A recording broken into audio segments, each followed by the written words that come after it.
오케이 이것 갖다가 엄마 드리고 지나간 달 밥값이라고 나는 그 봉투를 갖다가 어머니에게 드렸습니다. 어머니는 그 봉투를 받아 들자 갑자기 얼굴이 파랗게 질리었습니다. 그 전날 밤에 마루에 앉아 있을 때보다 더 새하얗다고 생각되었습니다. 어머니는 그 봉투를 들고 어쩔 줄을 모르는 듯이 초조한 빛이 나타났습니다. 나는 그게 지난달 한 달 밥값이라 하고 말을 하니까 어머니는 갑자기 잠을 자다가 깨난 사람처럼 응? 하고 놀래더니 또 금시에 백지장 같이 새하얗던 얼굴이 빨갛게 물들었습니다. 봉투 속으로 들어갔던 어머니의 파들파들 떨리는 손가락이 지전을 몇 장 끌고 나왔습니다. 어머니는 입술에 약간 웃음을 띄우시면서 후 하고 한숨을 내쉬었습니다. 그러나 그것도 잠깐, 다시 어머니는 무엇에 놀랐는지 흠칫하더니 금시에 얼굴이 다시 새하얘지고 입술이 바르르 떨었습니다.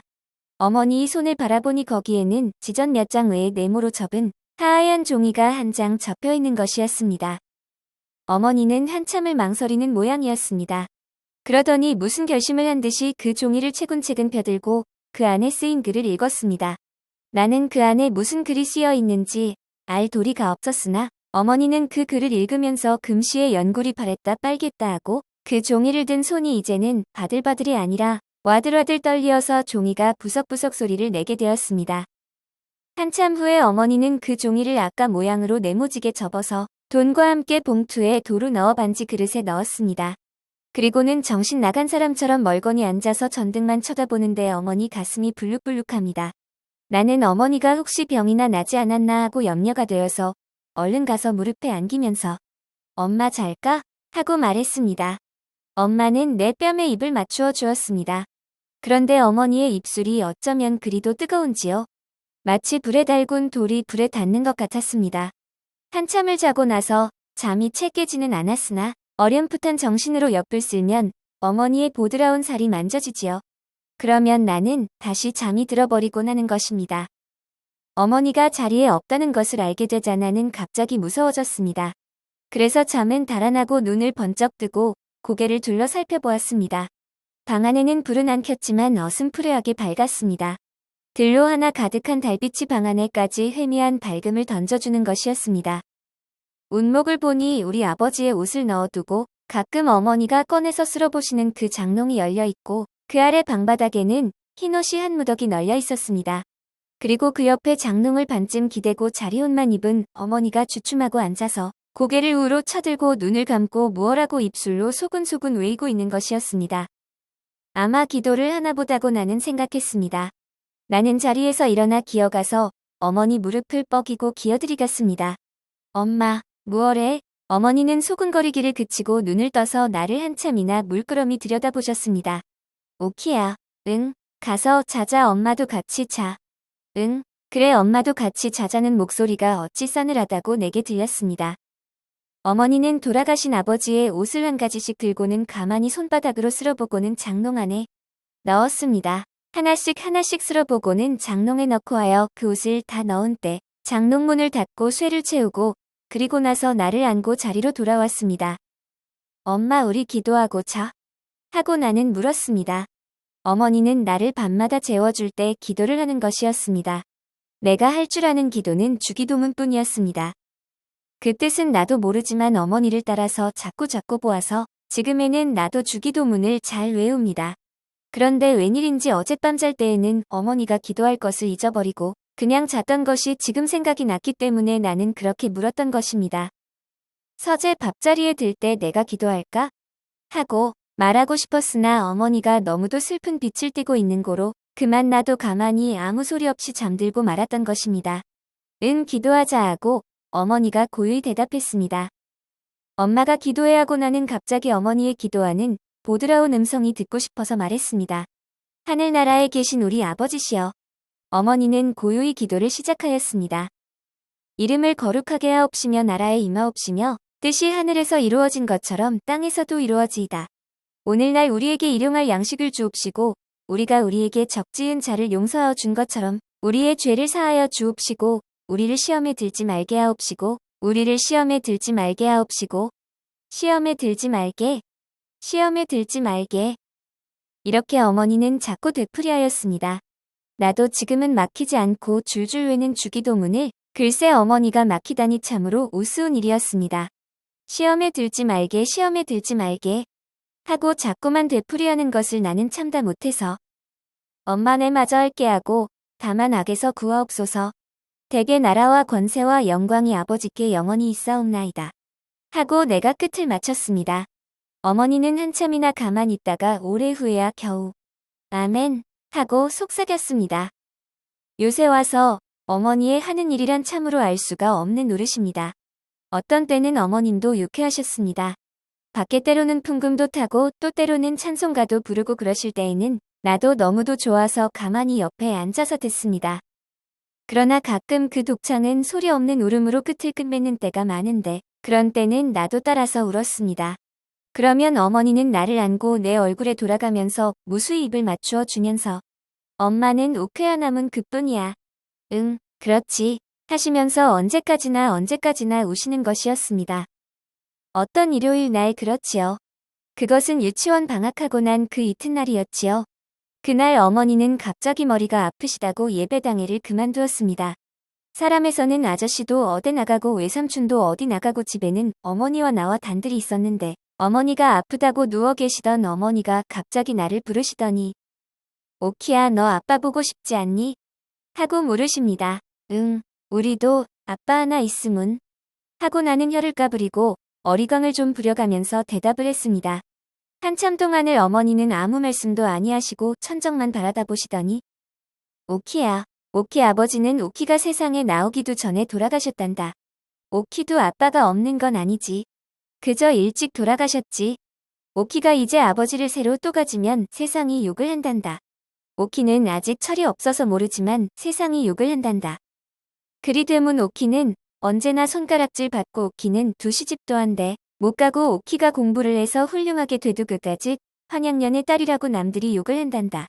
이렇게 어머니는 혼잣말 하시듯 뜨문뜨문 말하셨습니다. 그리고는 한참 있더니 오키야 하고 또 부르십니다. 오키는 언제나 내 곁을 안 떠나지. 오키는 언제나 엄마하고 같이 살지. 오키 엄마는 늙어서 꼬부랑 할미가 되어도 그래도 오키는 엄마하고 같이 살지. 오키가 유치원 졸업하고 또 소학교 졸업하고 또 중학교 졸업하고 또 대학교 졸업하고 오키가 조선서 제일 훌륭한 사람이 돼도 그래도 오키는 엄마하고 같이 살지. 응, 오키는 엄마를 얼만큼 사랑하나? 이만큼 하고 나는 두 팔을 짝 벌리어 보였습니다. 응, 얼만큼? 응, 그만큼. 언제나 오키는 엄마를 사랑하지. 그리고 공부도 잘하고 그리고 훌륭한 사람이 되고 나는 어머니의 목소리가 떨리는 것으로 보아 어머니가 또 울까봐 겁이 나서 엄마 이만큼 하면서 두 팔을 짝짝 벌리었습니다. 어머니는 울지 않으셨습니다. 응 그래. 오키 엄마는 오키 하나문 그뿐이야. 세상 다른 건 다 소용없어. 우리 오키 하나문 그만이야. 그렇지, 오키야. 어머니는 나를 당기어서 꼭 끼어안고 내 가슴이 막혀 들어올 때까지 자꾸 껴안아 주었습니다.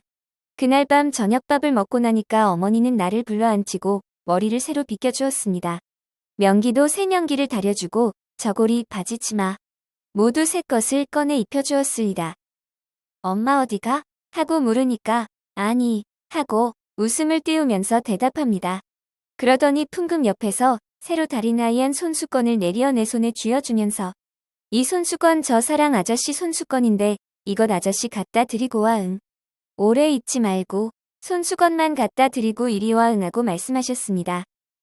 손수건을 들고 사랑으로 나가면서 나는 그 손수건 접이 속에 무슨 발각발각하는 종이가 들어있는 것처럼 생각되었습니다마는 그것을 펴보지 않고 그냥 갖다가 아저씨에게 주었습니다.